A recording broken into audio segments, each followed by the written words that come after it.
What's going on, guys? We are back with Episode number 8. From the Ground Up podcast.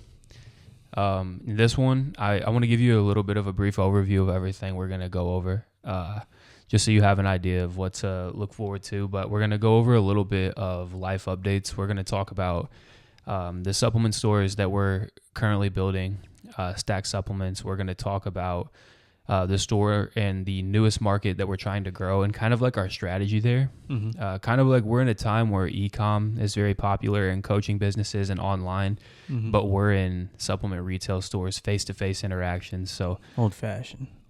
Yeah. We want to talk about our plan there with the business, and then we'll talk about how training has played into that and kind of our perspective around those things. But we'll also talk about two lessons, I guess you could say, we've learned in the past month or so from doing both. One being around discipline and regret, and the feeling of regret if you're not taking action that you should be. And then the second being on the judgment of others on your journey, and not only how we look at it and our perspective on it, but the importance of it and how it can help drive you. But yeah, I guess to start it off, I do want to give a little bit more background on what we're doing with the stores and our plan with building the company. So if you want to give a little bit of like what your week has looked like here in the past week, and then we can kind of build on it from there. Yeah, so recently this is working the store 6 days a week, Monday through Saturday, and you come down and you help out. I have someone that works Tuesday nights and Sunday right now, and then you help me out Wednesday night through Friday. But I am open to close in the store Monday. I am open to 3 o'clock Tuesday, open to close Wednesday, open to close Thursday, Friday we switch off, and open to close Saturday right now. But long weeks, training afterwards, podcast here on Sundays. So nice, fun, busy weeks. Yeah, that's for sure. What's your week look like? Yeah, right now, so the way that we have it broken down, I do want to explain this, kind of like our roles in the company and go ahead. And how it works, because a lot of people have asked on that, or I say a lot. You want me to give mine? Yeah, like give kind of like your role and how it plays into the growth of Stacked going forward, and how we at least see the company growing. Yeah, so after moving to Bowling Green last year in April, getting the experience to like open a store and realizing like what I am passionate about in the supplement retail industry was I do like new markets, and I do like talking to people and creating relationships. So one of the things that I found that I enjoy most is building relationships and community. I love community. Like I love talking to people daily. Like if I'm going to the gym, I'm talking to people. If I'm going to run on the treadmill, I'm probably talking to people. If I'm going to the store, I'm probably seeing somebody I know. I'm talking to somebody. Like that's just what I like. That's what gives me purpose, I feel like. So in the company itself, I am essentially I guess you could call it like opener. After opening a store and getting that experience to go to different markets and open different stores. And right now that is Bowling Green, it's getting Bowling Green to a certain point.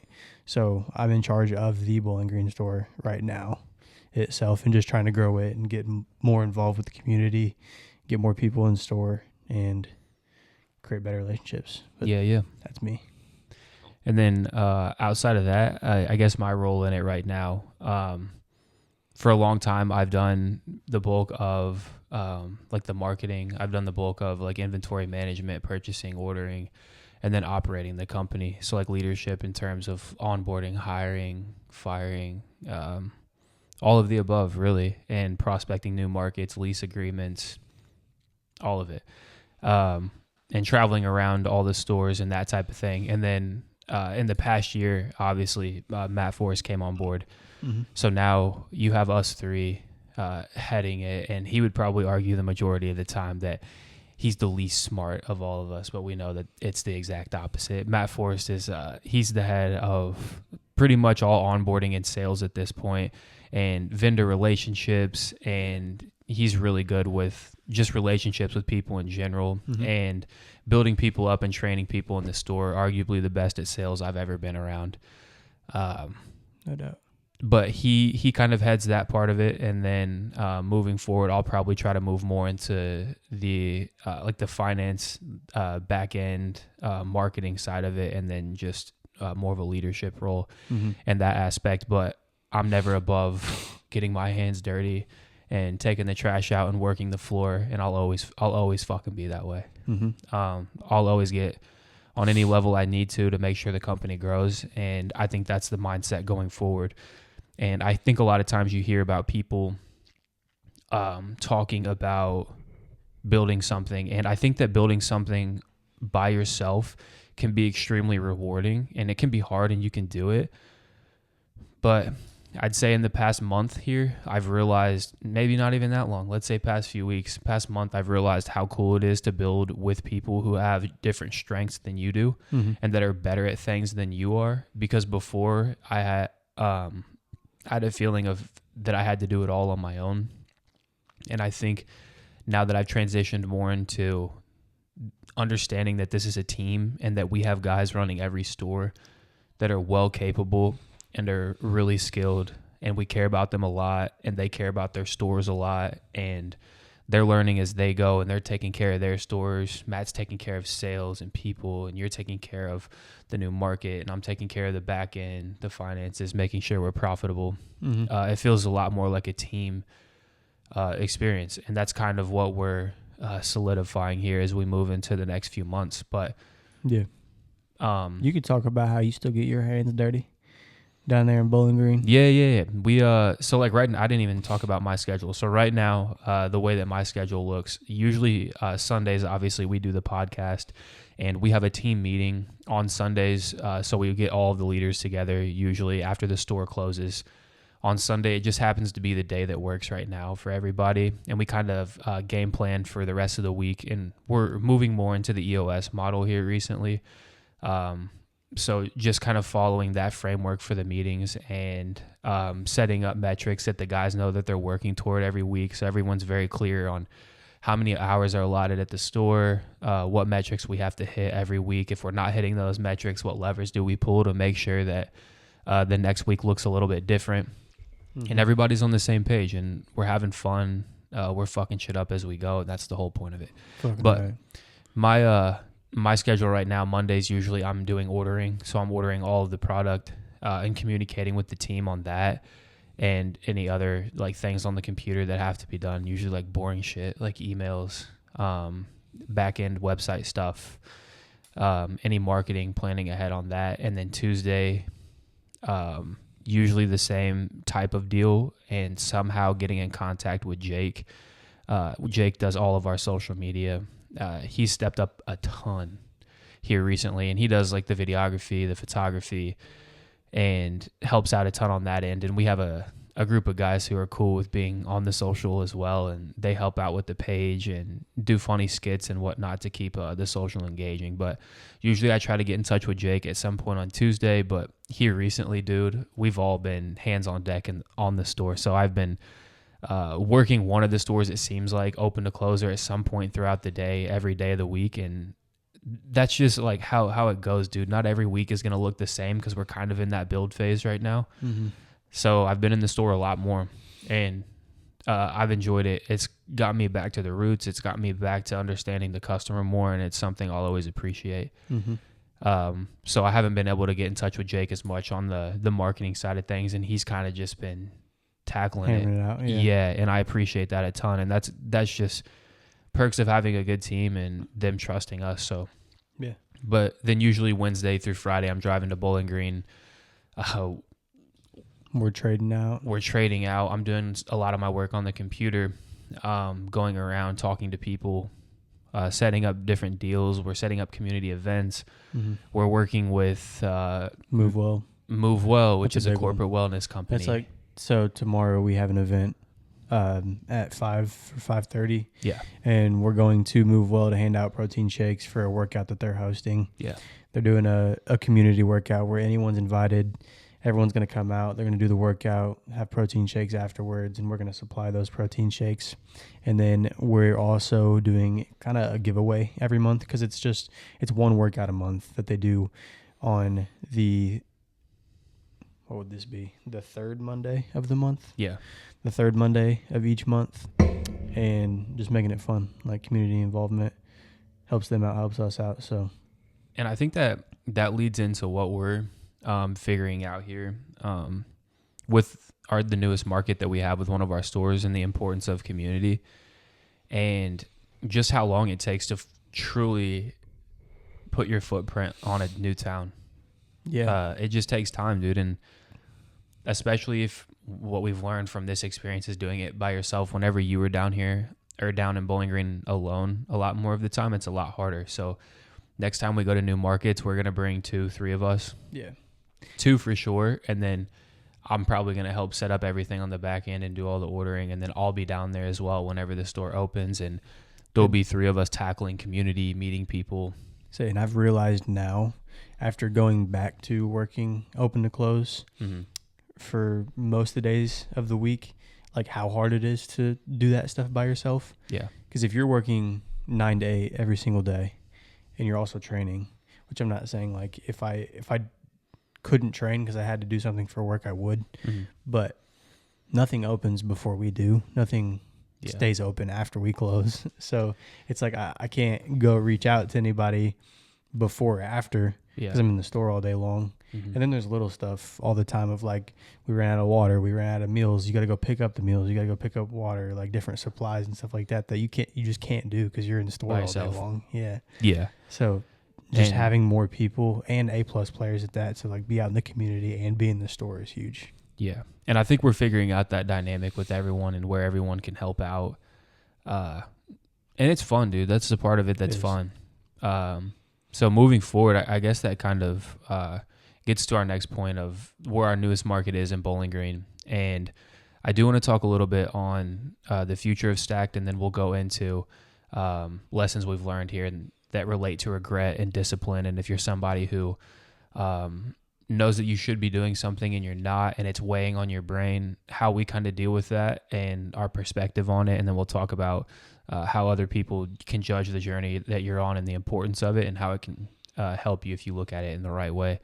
But for the future of Stacked, right now we look at ourselves as a service-first company. Like we are a service-based company and we take care of people. We want to be looked at as the experts. So we want to take your traditional supplement store that you're used to seeing and put a completely different vibe on it. So you think of supplement stores, you think of bro, bodybuilding, protein, muscle, cool. Yes, we have that as part of our foundation. You need that for healthy living, but our thing is our people are our product, and we make sure that all of our people are educated. So all of our people that work at the stores have the opportunity to get certified through their CPT certification or their NASM certification, and the company reimburses that, which is huge. You want to explain what those certificates are, because I don't think everybody knows what NASM certificate is. Yeah. So if you get your NASM CPT certification, it's just that you're a certified personal trainer. Or a CNC. Or a CNC. Coach. Yeah, you're a certified nutrition coach, so you have to go through a decent sized course, and it's an online training program. And they're pretty expensive as well. Yeah. I think they're both around $600. So just wanted to throw that in there. Yeah, I mean, it's important to us that our staff is educated and that people also know that we take care of them. And the main thing is, if you have someone who's young and they're in, let's say, just got out of high school, let's say they're 19, 20, or they're in the middle of college, like 21, and they're into that kind of thing, we want to make sure they have the resources and the skills that way, whenever they leave the job, we provided them with something tangible that they can take with them. And we pride ourselves on that. I think that's what's cool too about like working the floor, or even as like a manager too, because we have managers that are still in school, like getting in a degree that we hope are going to stay with us for like a while in the future. But if not, like they are learning a lot being a manager too. Yeah, of course. Like how to look at numbers. Like they're learning business while they're in here too. So not only are our floor people learning a lot about nutrition and health, and they're able to help other people, even outside of the store. Maybe it's one of their family members that needs help at getting healthy again or something like that. Of course. But the managers are also learning how to operate a business, which is cool too. Everybody's learning something. Yeah. Value So everywhere. we're essentially trying to take that model right now of having extremely educated staff and people that, you know, if you walked into a Stacked, you can trust and you know are educated and you know are on top of their shit. You know that they'll take care of you, treat you like a friend, and they're going to make sure that they pass on the knowledge that they have to you before you walk out of our door. And that's what we pride ourselves on. It's all about service. You know that you're going to get the right knowledge and the right assistance if you walk into one of our stores. And scaling that isn't the easiest thing in the world. So, and I try to be careful using the word scaling just because right now the main focus is just making sure that foundation is there with the stores that we already have. Because if it's not there, then more locations isn't going to help anything. So right now it's just taking the ones that we currently have and making that foundation extremely strong, so when we do go to a new market, they're good, and that's the plan. So right now we are looking at the next year to get Bowling Green to where it should be. So our goal, we can throw out number wise, like our goal is to get Bowling Green to like right around 50 in net sales per month. And once it is at that point and it's showing signs of holding that line, then we'll make sure that we have someone in place to run that store, and then we're on to the next market. And right now that market is looking pretty strong, like Cincinnati, Ohio, or maybe like the Lexington, Kentucky area, depending on a few different factors that we don't have to go into. But that's kind of what we're hoping for in growing these stores. But the main goal in growing these stores is just whatever community we're in, to give people the tools that they need to actually succeed, and to have a legit human that they can go to for tactical advice, and they're not scrolling their phone going through 90 different plans and tips and tricks. Like, we want to give communities people that they can go to, that they trust and they know are going to steer them in the right direction.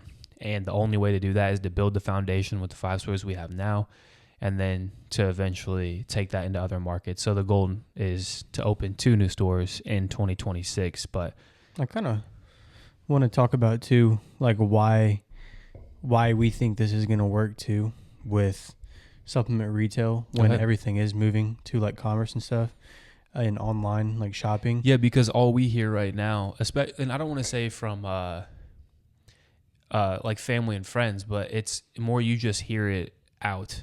And I'd be lying if I didn't say that it gets to your own head sometimes, and you can tend to believe it if you think about it too hard. But go ahead. I think playing the long game is important here.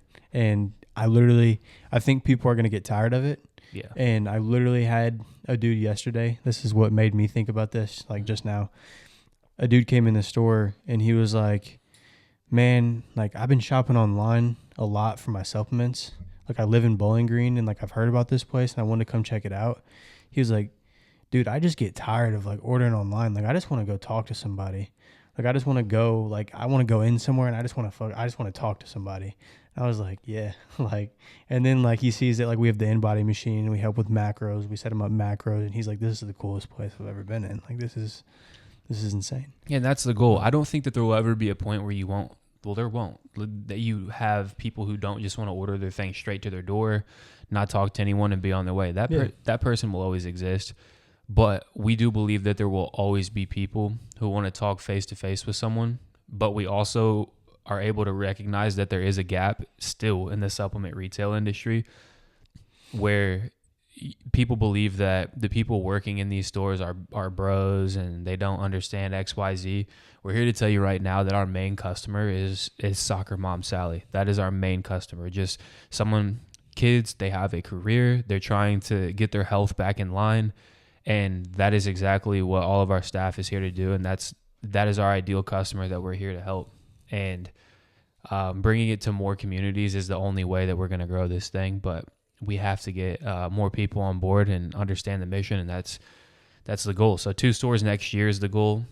Kind of solidify the foundation this year with like our sales, our onboarding, training, and then also making sure the newest store is where it should be at, profitability wise, is the main goal. And I think we both love the Bowling Green market. Like, we love that town. Yeah. So we're excited to just It's a great build town. for the Yeah. next year. Absolutely. What What you got next? I do want to talk about kind of the past week that we've had. Mhm. And I know sitting here saying that working a certain amount of hours is noble and people do that all the time. I work 60, 80-hour weeks, whatever. I think that especially in business, when you're trying to grow something, it goes through ebbs and flows. And I think there are times when you work a lot more, and I think there are times when you work a lot less whenever you're dialed in and the systems are making sense. Right now is just a time where we're kind of in the trenches. You have to. And we're working a lot more. So we're working, the store's open 11 hours a day, and a lot of times we're training 2 times a day outside of that. Mm-hmm. So 14, 15-hour days. And then outside of that, you still got to cook your food, dishes, whatever it may be, take care of your life. So sleeping a little bit less than you would like, probably a lot of days. And There's a give and take. there is a give and take. And I think that it's a privilege, though. I always remind myself that of when you wake up and you know, wow, today is That is going to, cool. yeah, Yeah. today is going to, just be blunt, today is going to fuck me up, right? You wake up and, okay, I have a speed session. I have to drive an hour. I have to work the store for 11 hours. And then I have to work out after and drive home. That's wild. Flipping that perspective, though, everything I just said was I have to. You have to remind yourself that you get to. I think a lot of people would kill to have a job like that, a routine like that, or Yeah. something that they enjoy waking up to every day and doing it with a team they enjoy being around. So Yeah, because who would I be to complain about going in the air conditioning and talking to people all day long, and then getting to train for an ultra marathon? Like, I could be going and doing manual labor for 12 hours, and you know what I'm saying? Like, have no time to train. yeah. Exactly. It's all a perspective. Yeah.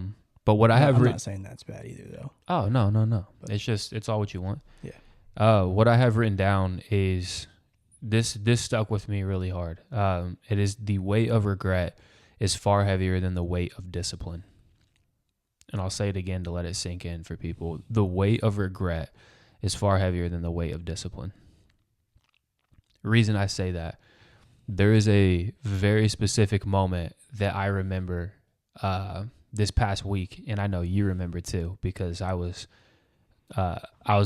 pissed for sure after the workout. Whenever Yeah, I could tell. we were supposed to run together, so the store closes at That's right 8. when I pulled up. Yeah, the store closes at 8. I left that night at 7:40, 7:30, and Drew closed the store down, and I went to get food and bring like snacks to the gym for us to eat right before, and then we were gonna run together. I started my run a little bit before Drew because I was gonna get 2 miles in and then just keep running when he got there. Mm-hmm. I got about a mile into my run, and my shin felt like it was going to fall off. My stomach felt terrible, and I started to get extremely dizzy. It just felt, to put it simply, I was exhausted. I'm not going to lie, dude. I was exhausted. And I ran 3, and I stopped and knew at that point I should call it. I've been training long enough to know when to call it. And I laid on the ground and just looked up at the ceiling, and you're almost extremely livid. I'll be honest. You're just mad. Like, you want to perform, especially when you have goals for training, and you feel like you're getting held back, and you start doubting. You're like, damn, am I gonna miss my times on this workout? Am I gonna be ready to do X, Y, Z? Yeah. And it can all weigh on you, and you can be pissed. But then I went back and ate dinner, and we talked and all went to sleep, and I woke up the next day and we got a longer run in the next morning. And what I thought on that was, I think those choices in that moment in time end up defining who you are, not only, like, let's say as an athlete, but who you are to yourself and your own brain. That's the most important part of it. And I promise it is, because I've also been the person who made the other choice.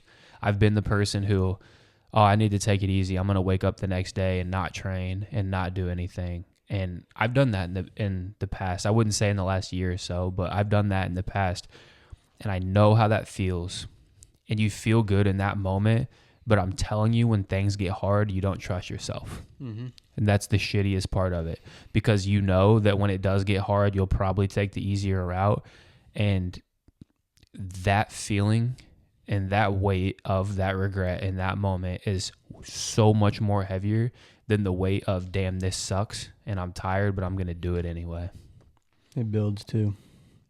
It builds and it gets worse. Yeah.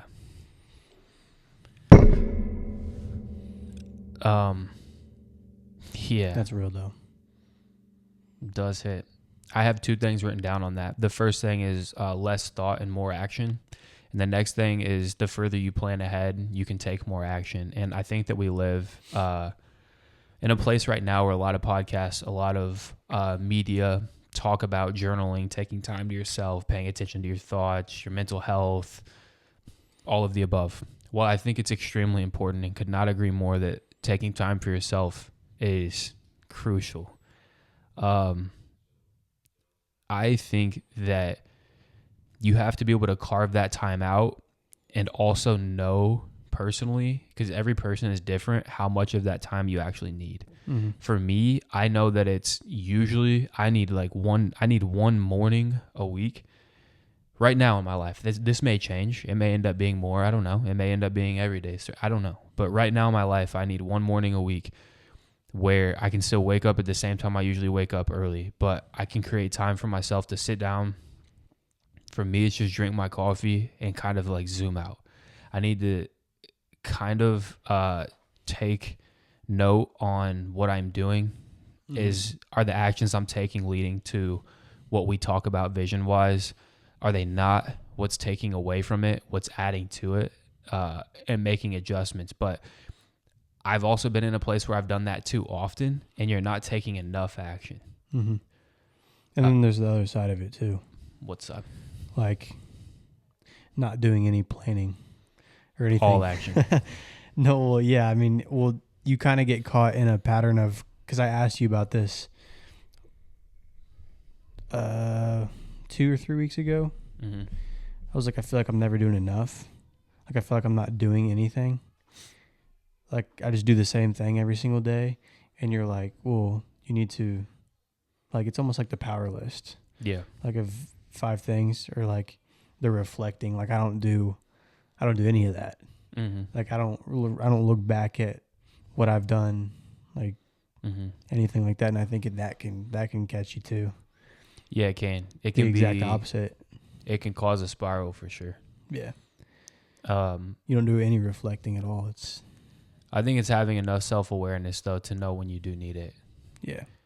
Because if not, I think that's when it leads down a scary path, and I've done it too. Mm-hmm. The next thing I have written down is the judgment of others on your journey and the importance of it. We've talked a lot on doing supplement retail, and I don't even want to say family and friends, but you do have people who will question. I think Andy says it all the time. Of whenever he was first starting, whenever people ask him, "Are you still doing that little vitamin store?" Mm-hmm.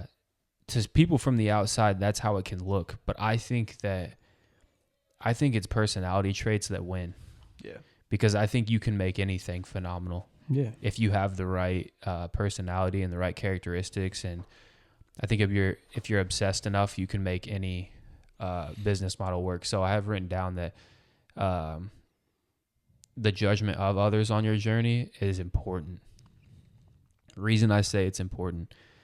And for you, that may be, for someone listening, that may be something simple. Maybe you are working a 9 to 5, but maybe that 9 to 5 isn't what people pictured you doing.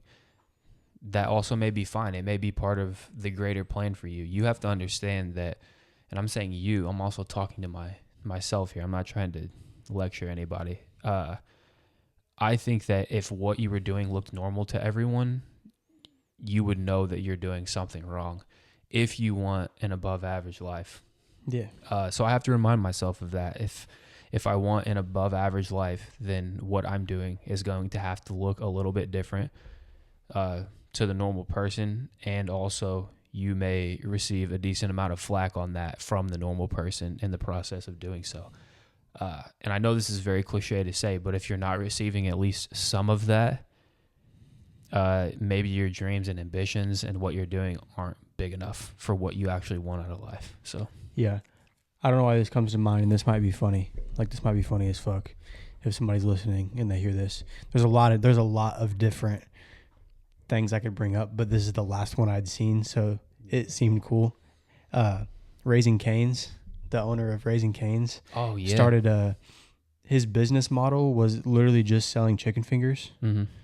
and that was it. Like, there's nothing else on the menu but chicken fingers, and people would call him crazy. Like, this dude's insane thing that he can just sell chicken fingers and like blow up a store, and now he's worth some odd $1 billion with Cane's everywhere. He's still 90% owner of Cane's, so like he does run the company, and he's worth billions. If anyone, if you do get the time, if you're into business or into stories like that, you should look into that story. I don't even know his name off the top of my head. I don't either. I just thought it was super inspiring and relatable to what we're doing, because you could sit there and say, oh, it's just supplements. You could sit there and say, oh, it's just, dude, there was a guy who blew up a company. You know how people wear those wedding bands? Mm-hmm. Guys that don't like wedding rings and they want to wear a band because maybe they do like hard labor for a living and they don't want to break it, lose it, etc. So they wear the bands. The guy that started that company, where it's just a rubber band, not like a rubber band, but it's just a rubber piece circle around your finger. He sold that company for an insane amount of money. Yeah. And I think it goes back to, like you're saying, like what type of character traits you have, like what type of person you are. Because that guy's story goes back to, it didn't work in the beginning, and they ordered this insane initial PO for their product, and it had a ring around it that they didn't need, so they had to hand cut all of the rings, and they still sold like crazy. And think his costs on those were nothing. It was probably like 2 cents. I don't know what it was, but they were selling them for whatever. So his margins were great, and the idea just blew up, and he believed in it enough. For me, I think that there's good practice in that too. Say supplement retail didn't work out, right? Mm-hmm. At least we know how to believe in something and fully commit. Yeah. I think that you can take that into anything. And well, I think you can take the knowledge you learn from trying to grow the business to anything else. And I think anyone that can stick to something long enough is going to win. Because I'll tell you right now, I'm not going to give up on entrepreneurship or building something until I die. Yeah. And you can write that down somewhere, because I'm not. So for me, it's not a matter of how, really, it's just when you get there. But understanding that it's just going to take time, and it's going to suck. And 5 years, 10 years, 15 years, 20 years. It's just the way it is. But I know on a much smaller scale, the weight of regret is far heavier than the weight of discipline. Mm-hmm. And you have to remind yourself that. That's crazy. Mm-hmm. If there's a quote like that out there, we don't know about it, but Brandon created that one, so just want to put that in there. Trying to just throw me a little. Yeah. Don't you lie, bro. But that's it. I think that a lot of that even goes into what we're doing with the podcast. I know we didn't get an episode out last week, and our goal is to do one every single week, but the reality of it here, we can even play it into the podcast. The reality of it here is that things are going to come into play where we live 3 hours apart. We're trying to grow stores, and there are going to be some Sundays where you can't make the drive or it doesn't make sense, and it happens to go that way. But if you notice anything, we still take action. We're still doing it whenever we still have it on the schedule every single Sunday, unless something happens with the business that pulls us away. And if we can make it work, we're going to make it work. Absolutely. Every time. And that's like when we travel, we bring podcast equipment with us. Yep. And that's the thing I think that differentiates a lot of people. A lot of people would have missed a pod and be like, whatever. Yeah, it's not popping off yet. We only have 30 views, whatever it may mean. We're doing this for a way deeper reason. We're doing this because we love it and because we love documenting a process. Yeah, it's fun. Yeah, it's cool. I'm excited, man. I'm excited. This is my time of reflection right here. I can just listen and just think about it. I'm excited, dude. I'm excited for this next year. And truthfully, once we get, I would say about halfway through a year of doing these, or maybe even before, I would like to start having guests on as well. Oh, that'd be fun. Yeah, we can get a different audio interface and add more mics to it. Mm-hmm. Add some people. That would be cool. That'd be really cool. I would love it even for my own brain. I just like learning from other people. Well, that's what's cool. I think if you can sit down and ask people about their story, Mm-hmm. like, and like learn something yourself and like in the process, it's kind of dope. Yeah.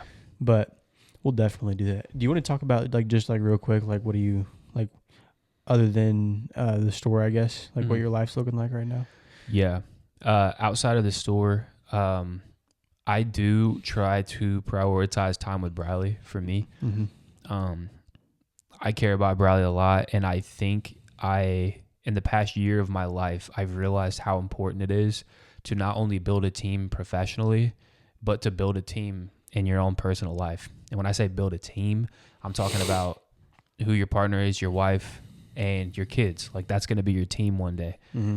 And that team is extremely fucking important to me. I would say the thing I look most forward to in my life is being a dad. And I look forward to eventually like you having kids and our kids hanging out, being friends, going through life together. That's to me, that's legacy. That's cool. To me, that's you're able to provide like value to your children and like actually teach them real life, like good lessons. Of course. But right now, we have to go through the thick of it so we can provide them those lessons and we can provide them. That's what I think is cool about it. Those things. If you don't go through the lessons yourself, you can't. Yeah. Can't share them with anybody else, especially your children, which is the most important people to share it with.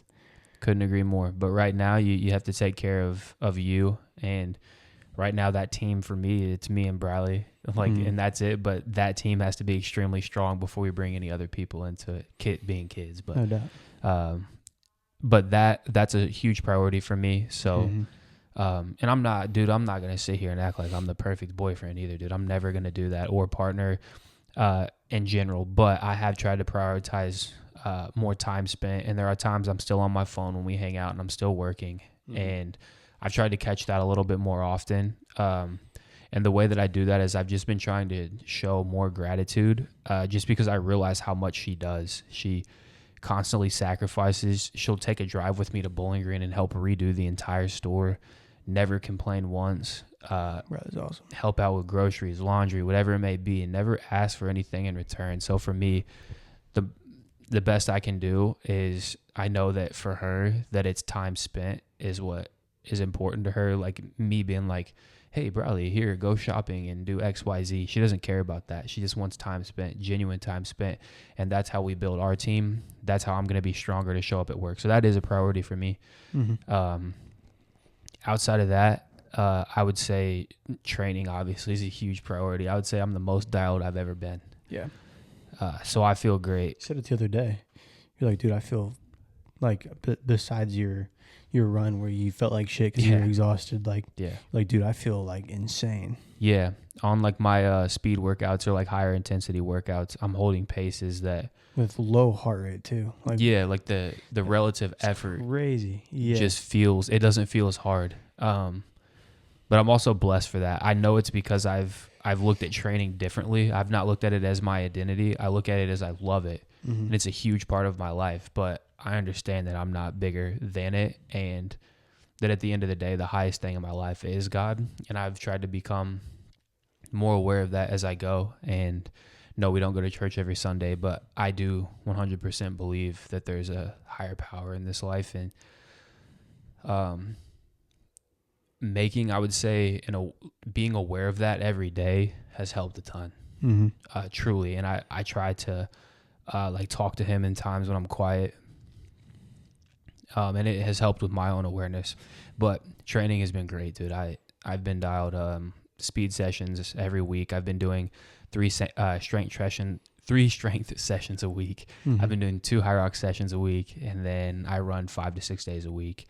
And right now I'm keeping running volume around 35, 40 miles a week. I just came off a deload week of 30 miles, but I feel great. We're going to try to go sub 1 hour in Miami on April 19th. And if shit's happening, bro. And if we don't do it then, we'll do it in New York. But me and Taylor are going sub 2. All right, hell yeah. But what's your life looking like outside of work? Because you did just go on a trip to New York as well with Taylor. And I think that it was really cool to see from my experience, like you experience a part of the world you've never been to. I think it was awesome. Yeah. you learned a lot. You came back to work with a different fire, and you guys are building a cool relationship too. So Yeah. So me and Taylor are like 900 miles away right now. yeah, But- Taylor's working at BPN, Bear Performance. Bear Performance. Yeah. Which is the race that's being hosted in May. Mhm. So, but yeah, that's a big priority to me too, is like having time with Taylor, especially when she's 900 miles away, Mhm. like doing long distance. Ooh, just hit that. Doing long distance. So right now, I mean, we have something planned out each month. So that's a big priority. Obviously, I can't do something every week because we have priorities with the business and growing a store and stuff like that. But next month is going to be the High Rocks, and then the month after that, she comes home for graduation, and then we have Bear Ranch. So we're going down there. I'll see her then, and then we're going to New York for High Rocks the week after that, and then for my birthday in July. So we have stuff planned out so that we can see each other every month, which is nice. I take out time every day to talk with her on the phone, which is nice, like after work. And we kind of have that routine where we talk, and then she goes to bed, and then I call you Mhm. if you're not coming down to Bowling Green or something like that. But training-wise, I'm really picking the volume back up. This week I did 30, which isn't that much, but we're slowly picking it back up. This next week I have 35 miles, but I am doing weight training. I did 3 lifts last week. I'm going to try to keep doing 3 lifts every single week Mhm. because that's something I neglected last time in my last training, and I think that's why my legs were weaker than they should have been. Mhm. But prioritizing lifting and running all at the same time. Mhm. But with this volume picking up and the hours in the store, it's going to get harder, but Yeah. it'll be more fun. Yeah. So. Think you're doing a good job, dude. Thank you. Yeah, man. Shit's wild That's building. life. Shit's wild building all this. Yeah, it's fun. It is fun. Very beginning stages, but I think it's something we'll be proud of, and I'm excited to see what life looks like by the time 2026 comes around. So that's pretty much the pod. If you guys ever have anything that you want to reach out, talk about, you can hit us up on Instagram. Mine's at b.called, b.calladd. What's yours? Damn, bro. Mine is Drew_Caldwell7. If you ever have any questions about training, or you just want to talk about life, maybe you're in a similar industry and you just want to talk about business, we're down with that. But that's episode 8. We'll be back again next week with episode 9 Next Sunday. next Sunday. All right. We appreciate you guys listening, and that's a wrap. Number 8. Yep.